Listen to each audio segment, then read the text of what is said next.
They did. Well, thank you for showing up, and I hope you're not disappointed and let down when it's over.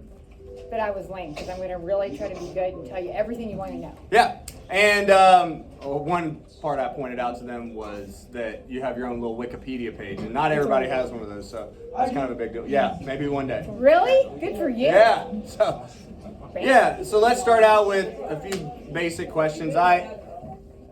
I usually, when I'm interviewing someone, I'll go with a structure, but this time I decided to treat it like popcorn. I'll switch up the mix a lot. So first thing is, where did you grow up? I grew up in Shenandoah County and went to Central High School in Woodstock, Virginia.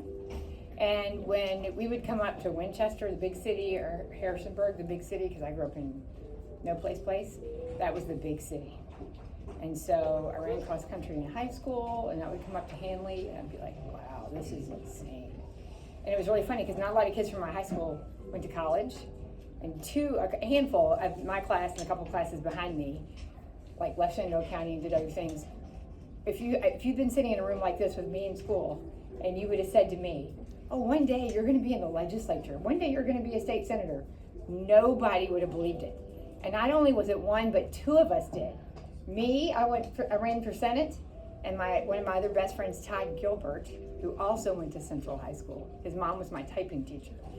He later ran for House of Delegates and became the Speaker of the House in Virginia, which is a huge deal.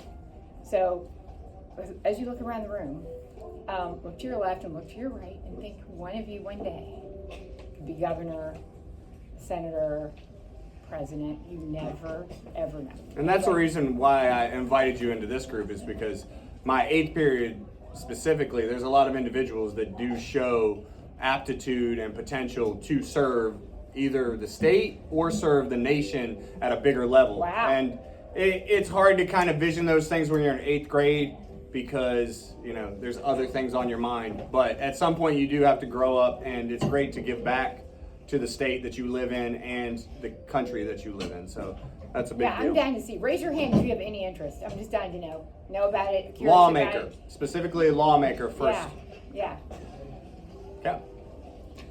See, not a lot of interest yet, but that's what we got you here. It's coming. It's coming. And another question that I ask everybody that comes to interview here, did you ever receive any discipline referrals in school? Yeah, pretty much. I was always in trouble for something. I was a rule follower, and I was good, but I talked too much. I chewed gum in school when you weren't supposed to.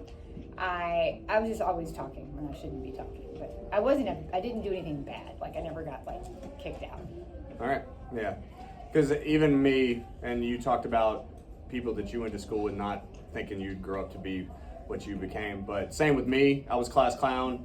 I've already told you that. I was in trouble a lot. My mom was a librarian, but the point is, at some point you do grow up and realize, hey, school's a tough place to behave for some of us. But, right, Josh? And everybody figures it out at a different point. My husband didn't figure it out until long after high school. He left high school, didn't quite graduate from high school, and then had a little bit of a whatever, because he was like a super bad kid, and then figured out, oh my gosh, there's this cool thing about you can go to community college and get guaranteed transfer admission, and then all of a sudden it came together for him then. Some people it comes together in 8th grade, some people high school, some people college, but it all of a sudden came together. And if you met him today, you would never imagine the dirtbag that he once was when he was a street kid living in San Francisco. And it is crazy. So it comes together for everybody at a different age, because he was always in trouble. I mean, so much trouble that I beg him, please do not tell our children the things you did. But it happens. You never, ever know. And now he's an attorney, super successful, you would never know. Anyway. Yeah. So that's right. Don't give up hope, even if you get yelled at a lot. Yeah, don't give up hope. It doesn't matter how much trouble you get in. It's usually fixable. 90% of the time fixable. Yep. There you go. What was your first job? Picking apples. Okay. Picking apples in an apple orchard near Mount Jackson, near Bryce. And it was my summer job, and I worked with a lot of migrant workers and me. And I picked apples and peaches and nectarines in a packing shed. And it was really fun. I thought everybody did that. I didn't know any different, because my dad was in the apple business. He grew apples. And that's the next question. What's the connection to the oil company, Holtzman Oil? So that's my dad's business. Okay. And he had been an apple grower and loved the valley and had gone away to go to college and came back because he knew there were not a lot of other things you could do back then. It wasn't like it is now. And so he's 87 now, by the way, and still works every day. So there's something to be said for having a purpose and loving the work that you do. So the other great takeaway, something I tell everybody, whatever it is that you decide to do, make sure you really love it, and then your life will never feel like work. It will always feel fun. And so anyway, he was in the apple business and he loved it, but then he had an opportunity in 1972 to buy a gas station. And he used his car, he had a Thunderbird convertible, and he used that as collateral. So he told the bank, I'm going to give you the car, you can hold that, and if I default or don't pay for my loan, you can take my car. He borrowed the money and bought a gas station, and it had a delivery truck, home heating oil delivery truck. And that's the business that he started. And he worked every day at it and worked and worked and worked at it. And he would borrow more money and invest and hire more people.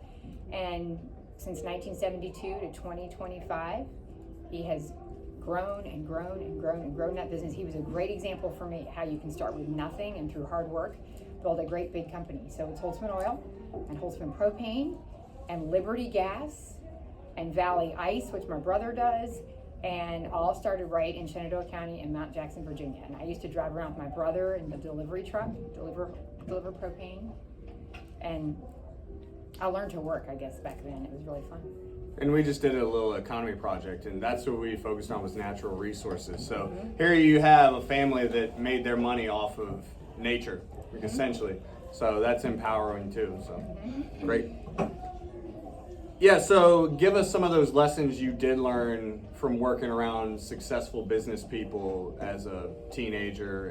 And you know what? I've never stopped learning lessons from successful people. There is a woman, it might be an interesting person for you to interview because you're I give him so much credit for just thinking outside the box and thinking to have somebody come in because it's only by meeting people and hearing their story that you think, I could do that. There's a woman whose name is Sandy Lerner. She's a very, very interesting woman. She founded Cisco, and she was from California. She also founded, what is the name? It's a really cool, Urban Decay, a makeup line. I mean, she's a genius. She's a true genius. And she was working at University of California and came up with a way that she can make computers communicate with each other. She basically invented the internet router, which then became the internet. You know, you always joke about, oh, Al Gore said he invented the internet, or so-and-so said they. She genuinely, honestly, I mean, she's a genius, truly invented the beginning of the internet. So she sold her share of Cisco. She moved to Virginia. She set up a farm, and she and I became friends. And she is polar opposite in terms of how my dad is, but she and my dad became friends. Very different people, very different lives. But you know what she did when she was young? She drove a gas delivery truck, which was amazing, or a heating oil delivery truck. She worked on a farm, and she had an upbringing where she learned to work. And so she and I were talking about it one day, and she said, you know, you're not born like knowing how to work or understanding or appreciating how much satisfaction there is in hard work. So you think about it when you guys do well in school or you're a good athlete, like you feel so good about it. It's the same thing in what you do if you're a state senator and you do great work or you do great in your job. There's a lot of satisfaction in hard work, and sometimes it's hard. Like, it's really hard work. Like, I'd be out picking apples and I'd be like, gosh, this is exhausting. But I was so proud of the work I did. And something Sandy told me that I've never forgotten. And she said, because as a young person, I had to work on this farm. I had to get up really early every day as a teenager. And because I had to drive a home heating oil delivery truck and do all these things, she said, I actually learned how to work. Nobody's born knowing how to work. You have to have somebody show you. And you have to watch and see other people do it. And so I've never forgotten that. And now as a parent, I have a kid who's 7th grade, so younger than you guys, but older kids too. And I always remember that. So I have them go and work in my dad's business. I have them go work in Mount Jackson, and they go to the gas stations and they power wash the gas stations, and they're like, oh, this is terrible work. And then by the time the summer's over, they are so proud. And they're like, this is amazing. I love this. So whatever it is you pick in life, that's something I've learned from so many people, watching them work and learning about what their life is like. Just being around people who are doing things is such an interesting thing. So look for chances to have an internship or come work in my law office for some part of a summer or go work in somebody's industry that is so fascinating to you. And if you ask, you'll be shocked at the people who will say, sure, I'll let you do that. And that's how you learn. Yeah. And some of y'all have parents that you've gone to work with and helped out. And I've seen some of my former students, that's where their on-the-job training went. You can turn that off. And that's where that happened. You can pick it up and just turn it. Yeah, there you go. And I think back, because my first job was on a farm too, and I've told some of y'all this story of basically, it was a lot of people that did not speak English, okay? And I could tell their attitude toward me based on how hard I worked. When I worked hard, I got their respect. They joked with me. They'd teach me words. But when those first few days when I was not working hard, they viewed it as this little kid's making more money than me, or the same amount, and he's not doing as much. So I had to earn their respect by working harder. And those are good memories of going to bed exhausted. Some of y'all that play sports, you know when you've given it everything you've got in that game, in that practice, you're tired when you hit the bed, okay? That's the same type of deal there. Which brings up another question, sports. What did you play growing up? So when I was in high school, I played like a lot of sports, but I actually ran cross country. That was my sport. And that was one of those ones where it kind of takes some grit and you have to really kick in. And I'd watch everybody else and they'd be like, oh, we're doing, tennis or something else more fun. And I remember thinking, I'm not gonna quit. I'm gonna get through this because cross country was hard. And then later on, I loved being a runner and I stuck with it for the rest of my life. But I did play, played basketball and did other stuff, but not like on the team, not like I did cross country. That was my major. Can somebody get Cheryl Swartz from the library, Miss Swartz? She wanted to talk to Jill, so if somebody can go run down there and get her. Great. No, Josh, you're good. All right, so cross country, did you play at the college level too? Or did you just stick to high school? No, I just did it in high school. And then when I was in college, I did all kinds of fun physical things with my friends, but I did not play college sports. Okay. But all my friends were college soccer players. I went to William and Mary, and I was friends with all the girls on the soccer team, and they were hardcore. And I watched them, and I was like, there is no way I could be like, they were an elite group of soccer players, and I'm still friends with some of them, and that group is still really tight. They were impressive. And where are some places that you vacation as a kid? So there's an oddball question. Virginia Beach. Okay. We were not a family that did like big fancy trips. And we'd go to the beach. We'd go to maybe Lake Anna. I remember going there a couple of times, but it's not like some of the people that I know now who take like really exotic fancy locations or fancy vacations. We just vacationed around here most of the time. Yeah. And investments, because I talk to these kids about their money and their health, two things that are going to affect everybody in this room. Did you ever get interested in investing in your route? That is such an interesting question. I did. I wanted to learn about it, but I didn't have really good people around me to tell me how to do it. So I did a little bit of it on my own, but I will tell you what's really interesting is I'm learning from my own children. I have kids who in high school and middle school started getting really interested in it, and they got interested in it because they worked in my dad's company in the summer and started making money. And when they started making money, they decided, I'm not going to buy any more video games. And so they got on Investor Hub, and then they got on all these different ones and decided, I need to start doing it. So then I got back into it again. And I have a kid who's like, you got to buy Crocs. You got to do this. And I'd be thinking, you're insane. My husband would say, well, that's the dumbest thing I ever heard of. My son has so much money that he has saved from investing, from just the money that he made working those summers when he was not making any money. Power washing and painting lines and parking spots and like going in and cleaning out bathrooms. He started when he was like 13 or 14, and he has saved thousands and thousands and thousands of dollars by investing it. And I mean little bit by little bit by little bit. And I tried to do that when I was in high school and college, but I just didn't, it wasn't like it is now. You didn't have the resources to do it. And you had to go through a stockbroker. You had to go through a stockbroker, and it was really hard. But I am so envious and so proud of my one or two kids who are actually really into it. And if you have the chance, anybody can do it. And we have a letter frame that's hanging in our bathroom because my son got kicked out of school a couple times in high school. He's now in college. He got in trouble a lot. And he's now like squared away and he learned his lessons. But one of the things he got in trouble for a lot was improper use of electronics in class. And one of the letters we got said he was trading stocks in math class. And so I actually thought that while I was mad, that was pretty awesome. And we framed it and it's hanging in our bathroom. Yeah. And there's a lot of entrepreneurs that have stories of like that. Yes. Because school just did not work for them. They couldn't sit still. Right. They couldn't do the work that was requested of them. They had their own interests. So that's a very important And message. Jack's there. a hard worker and super entrepreneurial, but he's like that. He is like square peg, round hole. And so he's been in trouble a lot in high school. And it's been a good test of parenting. So just remember that. And the message there too is when you're done, apply your energy to work and the things that you're curious in instead of stuff that can get you in trouble. 'Cause Right. That way, your curiosity and your energy ends up becoming an asset that can grow Because into something. here's the thing I figured out. I'm like Jack, like my dad was. My dad was really bad. Like he got kicked out of Sunday school. You have to be really bad to be kicked out of Sunday school. Like it's a lot of just energy that needs to be channeled, and you can take that energy and you can channel it in all kinds of bad things. Like just constantly like getting the thrill out of bad things, or you can channel that energy into a lot of fun and excitement and accomplishing and trying new things, and that's the fun part of it. And what? Yeah. Oh, look who's here! I know her. Yeah. Oh my goodness, Sure. it's awesome to see you. Yeah, so Cheryl said she wanted to hear some of this. So Oh my goodness, she knows me really well. We worked in the same place. That's neat. Yes, So it is really neat. now, what were some of your early ambitions that you can remember from? Well, so when I didn't, the first time I was ever around anybody who was like an interviewer was a woman at our local radio station, and she came to the grand opening of a gas station, and I was like pretty young. And my greatest ambition then, and they asked me, and it's something we joke about in the family all the time, they said, what do you want to do when you grow up? And I said, I want to pump gas and wash car windows.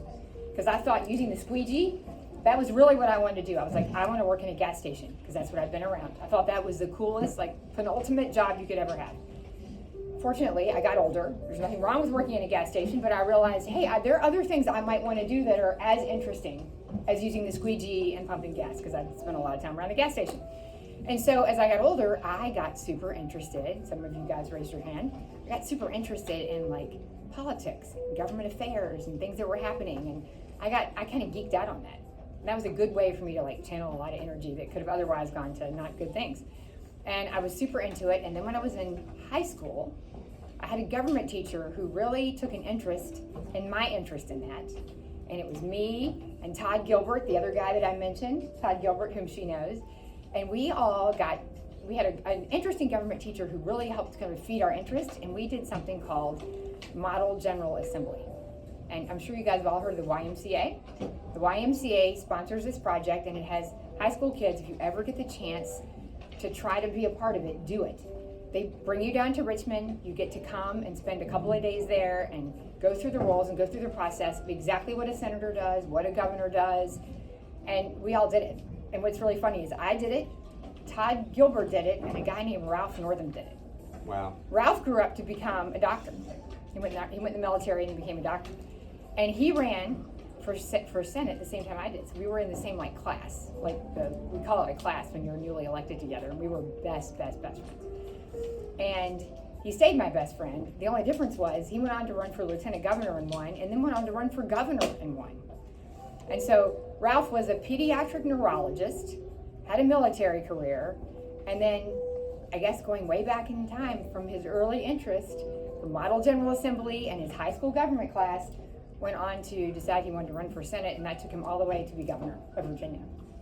And he was truly an awesome guy. He had some like bumps in the road as governor because he was a doctor, not really like a super political person, but he was a really good person, and you just never know where you're going to end up, I guess is my point. So it all started in high school in YMCA, model government. And there's a program similar to that at Hanley. I've had 2 students that applied for that and got in. One of them is the superintendent's daughter, Maggie. She did that, and I believe it was like a 6-week program where she was in Richmond in the sessions doing everything. So that was a neat opportunity for, at the time, Yeah, a sophomore. she did the PAGE program. Yeah, that's it. That's what Maggie did. Maggie Yes. did the PAGE program, and that's something else you should think about when you're in high school. Well, no, it's when you're 12 and 13, Well, right? and they used to bring the classes down to do mock sessions. a mock session. Yeah, And yeah. they don't do that anymore. Well, I used to always invite the classes down and try to get people to bring kids down because it's really fun to come and walk around the General Assembly, come sit in our desks, hit the button, just see what it's like. It is your capital. Thomas Jefferson built that Capitol. He built it for generations to come after him, and it's your capital. It's your families, your tax dollars that pay for that government. By golly, you ought to go down and visit it, and you ought to go see it, and you ought to see the people that represent you. And I loved it. The most fun I would ever have is when younger people would come and to talk to them about it and have you see that it's like real and attainable and something that any of you guys can do. And so if your passion is, and people get into it for the reason they're passionate. So, you know, one of my friends in the Senate was a doctor. She was an OBGYN. So she'd deliver babies in the morning and then come and vote on the Senate floor in the afternoon. And her passion was, guess what? Healthcare.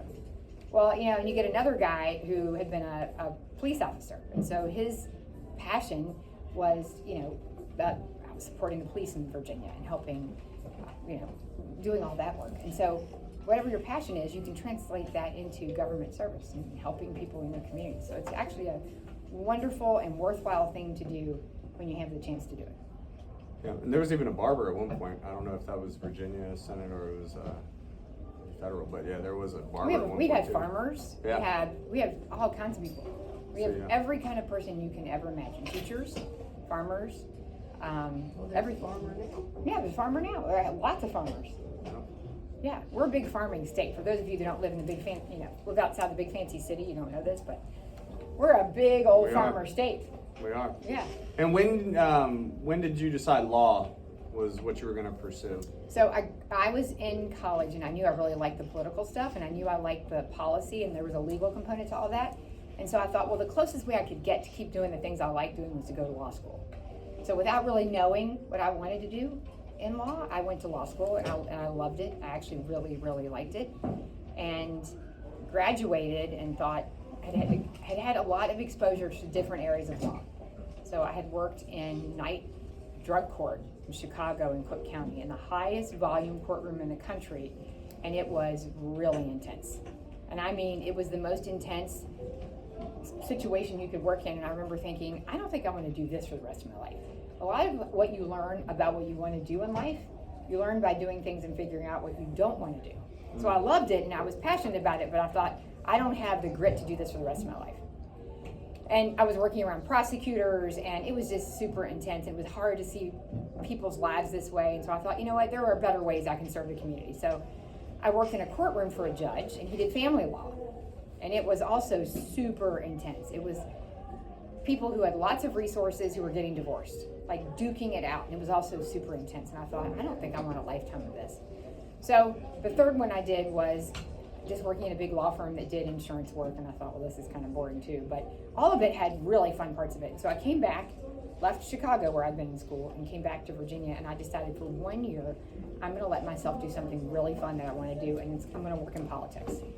And so I got a job, not realizing that there is a perfect combination of a way to practice law that also is political. There is a political law field, basically, where you're advising people who are running for president, or running for Congress, or running for United States Senate, or who want to set up an organization to engage in political advocacy, or set up a nonprofit.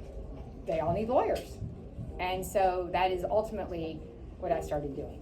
And I've been doing it for 25 years and it's been really fun. What's your, without disclosing, I guess, any names or anything, what is a really memorable case that you've been involved in? Like, what were some aspects of that? I represented a rapper, a really, really famous rapper who was from LA. That was really fun. I got involved in that up to my eyeballs. That was the coolest thing ever. And he's married, I can't disclose who he is, but he's married to a woman who has a TV show, a family TV show. So that can that narrows it down a little bit. You'd be shocked at the interesting people that you intersect with in law and politics. I've represented lots of presidential candidates. I've represented, when you're talking about cases that were interesting, like sometimes it's litigation and it's just like somebody suing somebody. I represent a lot of the people who've been involved in the current administration, like Kristi Noem, who's gone into the administration. I represent a lot of governors. I represent a lot of people who are, engaged around the country doing really interesting sort of nonprofit work and starting things that are big, creating change around the country and sometimes around the world. So I love that I've gotten to do all of that. That's been as fun for me as being in the legislature was. And It's probably the best answer I can give you. Yeah, and being a lawmaker, a legislator for all those years, I've even taught a thing in here about Danny's Law to help them understand like how something can start from a tragedy, and then you get a legislator involved, and then next thing you know, you can be the change that helps other people. So what were and you help people like Cheryl too. She told a story this morning when I said you were coming in. She told a story about you helping like immediately and things like that. What were your favorite aspects of being a lawmaker for the state of Virginia? So what's really interesting is when I ran for office, I thought running for office was about like passing legislation, getting bills done, writing a bill that says this is the new law. And it's honestly not about that at all. You know what it is? It's about when your parents have a problem and someone tells them, well, you should call your state senator, they can fix that. So you call your state senator and you say, we have 2 feet of snow and I got all these cattle that need to be fed, nobody can get a truck in here, and I need VDOT to come and fix my road or clear the snow, or I've got a problem with my kid in school and they can't get XYZ. I actually loved the part of the job where people would call, a real person would call with a real problem, and it was easily solvable. And I would always feel so badly because I would think, I actually have the resources in my office to fix this for them, and I regret that there isn't anybody else who's out there engaged, and that's what you did. She worked in the same kind of office, and we together did that all day long. So what people don't see is like how the sausage is made, how the bills are passed, how the budget is passed, but that's one part of the job. But the other part of the job is what you call constituent services. You all are the constituents. You're the people that elected me, and my job is to do what you need. So I don't care whether you're a Green Party, whether you're a Republican or a Democrat or a Libertarian or a Communist. You are my people, the people that I love that live in my district. And so when you have a problem, my whole thing is I can't wait to fix it. And we talked about satisfaction and hard work. I got so much satisfaction out of being able to have somebody call with a super wacky problem that they thought no one would be able to fix. And I could say 100% I can fix it, and I'll keep it a secret. I'll never embarrass you or tell you that this bad thing happened to you, and we can fix it. Mm-hmm. And it happened all the time, every day, all day long. And my husband would listen and be like, why do you answer the phone at like 1 a.m? And I'd be like, because those are the best calls that come in. So anyway, I did love it. And then there's a lot that you do in the legislative year. Like I would come to a school and they said, we have all these great ideas for bills. And you know how many good ideas for actual legislation that passed in Virginia that I got from visiting schools? A lot of them. There was kids, yes, really kids gave me like there was one about trash cans and parks and all this stuff, and I was like, well, I can't believe we don't do that. So anyway, I got some really, really great ideas and was always inspired by talking to kids who would say, well, this is dumb, why don't we do this? And I would say, well, that is dumb, why don't we do that? And I had people who would come to session and testify and talk about whatever their issue was. Some kids who had autism or some kids who had dyslexia, and they would say, I need this or I need that, and they'd come and they'd talk about it. And we got so much stuff done because people like you would talk about a personal story and then come to me, and I'd say, well, can I tell your story? And can we actually get a law passed that would provide maybe money to help with this or something that would make a difference? And we got so much done. And I loved working with guys like you. And so you'd be needed a lot, is the message there. What would be some of the hardest parts about being a lawmaker, especially since you did it for so long? Being criticized 24/7. That is really hard. Like, I'm just a normal person, and I have like thin skin and have feelings. Yeah. Do you have a question? Go ahead, buddy. Go ahead. Yeah. I'm sorry if we were holding you up. That's terrible. So I would say, if you think about social media, the way you guys live right now, and how people can like criticize you and hop on social media and be like, you're ugly, you're dumb, you're whatever. Well, you guys you deal with it. But as you know, when you're an elected office holder, every single thing you do, somebody's going to say something about it. And after you're used to it, then you're used to it. But it's still always something that you're thinking about. Like, you want to do a great job. You want everybody to be really happy and satisfied. It is a hard thing to do the best job you can possibly do. And then no matter what, always have people who want to see it just as political. Because I didn't really view it all as just a political job. I felt like it was just a job where I was working for everybody. And there was always somebody who was like either too Republican or too Democrat or too something, and they always wanted to make it about something that it wasn't. And that was a big challenge for me. That was a big challenge for me. And like, you know, make a funny meme about you, and you're just like, oh. And then your kids see it, and then your kids make fun of you, and then, you know, anyway, that part is hard. You have to get over it. In life in general, you have to get to a point where you decide, I'm not going to take myself too seriously. I'm not going to take it too seriously, but it's still work. You know, like nobody wants to be criticized all the time. So if I were going to be 100% honest and authentic, and I will be with you guys, that was the hard part. I could handle the work. I could handle tangling with my colleagues because I loved my colleagues. Like we could get in an argument and then go have dinner afterwards and have a wonderful time. I could deal with all of the work part. I could deal with the thinking part. I could deal with mad constituents even if they were upset about something because I could fix it. But it's this outside people who don't know you, who are just looking for ways to criticize and be mean, that you can't fix, that isn't real, that really wears on you. And you'll find that the greater you try to be, the more you try to do for people, you will get more people that come out and do troll you and things like that. So you do have to develop tough skin. No matter what your profession is, if you're great at it, people will come at you. So that's a very important message. What motivates you these days? Because you're working at your law firm, and perhaps maybe you, just like your dad, you'll work till you're in your 80s. What motivates you? I think it's so important to have a purpose and to feel like what you're doing is meaningful and important and fun. And I feel like that about what motivates me is my family. I love what my kids are doing. I love being involved in, you know, 7th grade basketball and all the things that happen in my family and my life and my kids. That's super fun. But I really do love my job. And interestingly enough, like my dad, who I joke with him, it's like, you're 87 and you still work every day. It gives him a purpose, and that's why he's so like engaged at 87. I'm 54, and I feel like, gosh, I don't feel 54. I feel like I'm just getting started. I had my legislative time, which I loved. I'm still really, really close friends with all of my colleagues in the House and Senate. I talk to them every other day. So I'm still really involved in what's happening in the legislature. And I talk to the governor with a lot of frequency and, you know, keep up with what's happening. I work with governors around the country in my law practice. And so what motivates me now is to keep doing what I was doing then, but now even more as a lawyer on the outside. And so I am building a business. There are lots of you in this room who will start your own businesses, who will work hard at it. You'll be successful some of the time. You'll be not successful some of the time. But you'll fail more than you succeed, but as long as you keep doing it and you succeed some of the time, it's success. So I've been doing that for a really long time, and I've failed some and I've succeeded some. But the harder I've worked and the longer I've done it, the success just builds up. You're always gonna have disappointments. And so right now I'm so proud that in my job as a lawyer, we're opening a new office in Miami. So I'm going there tomorrow to help the lawyers down there find an office space. And over time, what started as a tiny, tiny little office with just me, one lawyer, in a what was once a tobacco shop that I turned into a law office, is now more than like 50 lawyers.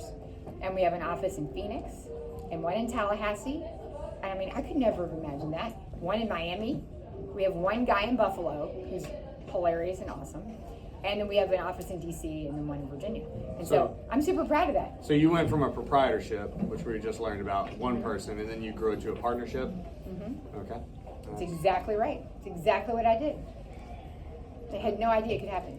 Yes, ma'am. What do you like about your job? Like, what do you not like about it? What do I like about it? I like working with the people that I work with. I really love the people I work with, and I'm so lucky that I have been able to choose who comes in and works with me. And I also really like my clients. What do you not like about it? Oh, what do I not like about it? Yeah. Oh, okay. What do I not like about it? I wish I had more time. I wish I had more resources to help me manage. I wish I had, there were things that I wish I could do better. And I wish, when I was in college, my dad used to always make fun of me for taking government and philosophy. And he was like, why don't you take a business class? For heaven's sake, one day you're going to really regret you didn't take a business class. Well, guess what? That's what I don't like about it, because I'm running a big business. And guess what? I didn't take a business class. Just like my dad said, all through college, I didn't take any business. So that's always a hard, challenging part for me, is to figure out all of the critical business and management and accounting and all that, those pieces of it. That requires a lot of work. I like the people part and the practice of law, and that's the hardest part for me. And getting the business piece of it squared away, because it takes a lot of time. And I love it, but I wish I was better at it. So there's a moral in that story, which is sometimes listen to your parents. So I was hard-headed and went. You go first and then you. Okay. Remember when you said YMCA you went with 2 guys? You said one of them went to be a governor. What happened to the other one? Did he become a Senate? Yes, he did. He ran for House of Delegates many, many years later. So we were all like high school kids. And we all went our separate ways many, many years later. And then each of us eventually got elected. And it was crazy. And it wasn't until we started talking about it that we were like, Ralph was in my old General Assembly with us, the YMCA program, and Todd and I had done it together. And it was just really funny and ironic. And so every year when the kids would come, we would always go. The governor and me and Todd, we'd always go meet with all of them and say, guess where we started? Just like you. Coming down on the school bus, getting yelled at the whole way for being too loud, getting in trouble in the hotel, but we learned to really, like, this is fun, this is real, we can do this. Yes, sir? What's a day in the life for you? A day in the life for me now, well, it was interesting. I'll give you the day in life for me when I was in the Senate. The day in the life from the Senate was I would get up in the morning, and if I was in Richmond, I'd go to my committee first thing at like 7 or 8 in the morning, and I'd have committees meet, and then we would at noon go into session, and we'd be on the Senate floor all day hearing bills, and the president of the Senate, who's the lieutenant governor, would like gavel us in and gavel us out and run the Senate. Then we'd break, go all afternoon into committees where you hear the bills and vote. And then in the evenings, I would work all night long. Sometimes I would come home. A lot of nights I would come home because it was just 2 hours away, and I had kids. I was one of the few people that had children that were younger when I was first elected. And I'm proud to say I'm the first person in the history of Virginia. And Virginia is historic because we are the longest continuing legislative body in the Western Hemisphere. That's a really big deal. We are the longest, oldest. And in all those hundreds of years of existing, no one had ever had a baby while they were in office. And you're looking at it, I'm the first. I am so proud of that. And when I got pregnant, everybody was like, oh, how can you do that? And I said, well, you wouldn't say that if I was a teacher or a doctor or worked at the bank. Like, of course I can have a baby and be a legislator. And now, lots of people have babies, but it was actually kind of a funny thing. It was funny, yes, everybody remembers that. And so I thought, well, of course I'm gonna just keep doing what I'm doing. So I was really proud of that, and it was a great example to other younger people that you can be a legislator when you're young. You don't have to be 80 or 90 to do it. You can do it when you're young. So anyway, my day would be come home, see the kids, do that, practice law in between. I'd sit on the Senate floor and try to practice law and get up and take phone calls. Now that I'm not in the Senate, and then for the rest of the year, because the Senate meets January, February, March, so the rest of the year, I'd be going back and forth for meetings, but I'd still be in my law office. So my regular day is get up, take my kids to school, go to my office, work, see clients, go to meetings. When I was elected, I would do this a lot of the time during the day. Go meet with people, do work, still practice law in the background, because I still had to make money. Virginia is a citizen legislature. You're not paid like a full-time job. Some states, you're actually paid as a full-time job, like Ohio. It's a full-time job. It's not that way here, so everybody goes back home and lives under the laws they pass. Like I said, they're a farmer, or they're a teacher, or they're a pharmacist. So anyway, that was a regular day, and it's a lot of work, and you wish you had more hours in the day, but you had a question? Yes, ma'am. Yes, ma'am. How long have you been a lawyer for? I've been a lawyer since 1995. So that's 30 years. Seamus? What do you use your money on? Like, what do you buy with your money that you get? Oh, we getting that's personal. that's There you an go. awesome question, because you know what? That says, Seamus, that says so much about a person. If you figure out, like, what do you like to spend money on? So I love to go on Amazon when I get in bed at night and just see what's on there that I don't know about, that's fun and interesting. So I sometimes click on it and order it and send it to my kids who are at school, who are always needing food or needing something. I hate to waste money, so I don't really like spend on lavish things. I have a farm. I love to buy stuff for the farm. I have a peacock obsession. I have 16 peacocks, and I love to buy stuff for them and just like play with peacocks and my dogs and cats and other stuff. I like to buy stuff for the farm. I like to shop generally, but don't have enough time to just wastefully shop. But I would say the biggest amount of money that I earn, I end up putting back into the business, putting back into the law firm, investing in better technology and hiring new people. and figuring out a new billing software system, and it costs so much money. Technology costs a lot of money. So I spend a lot of money on that, and then I also spend money on my children, who always want to spend money on something that's new and fancy that I don't actually know about. That's great, I'll always. And one more question, because it looks like we're running out of time. But what would you, as a piece of advice for their health and their wealth, what would you give these kids? Yeah, I would say 100% take care of yourself. Take care of your health. That is the absolute most important thing, because when times are really good and times are really bad, that's a really important thing to do. Take care of your mental health and your physical health. Work out. Your nutrition matters, and then focus on having a happy life. Choose a vocation and work that genuinely makes you happy and satisfies you. Cuts down stress. Cuts down stress. That's exactly right. Thank you. All right, Olivia, can you get a picture real fast? I just All thought right, the guys, video. thank you for